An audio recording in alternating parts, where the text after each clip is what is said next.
अस्सलाम वालेकुम जी। गाड़ी है जी करोला, फॉल्ट है सस्पेंशन नॉइज।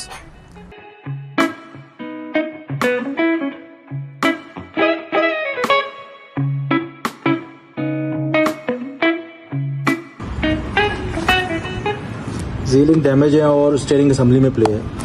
ओके,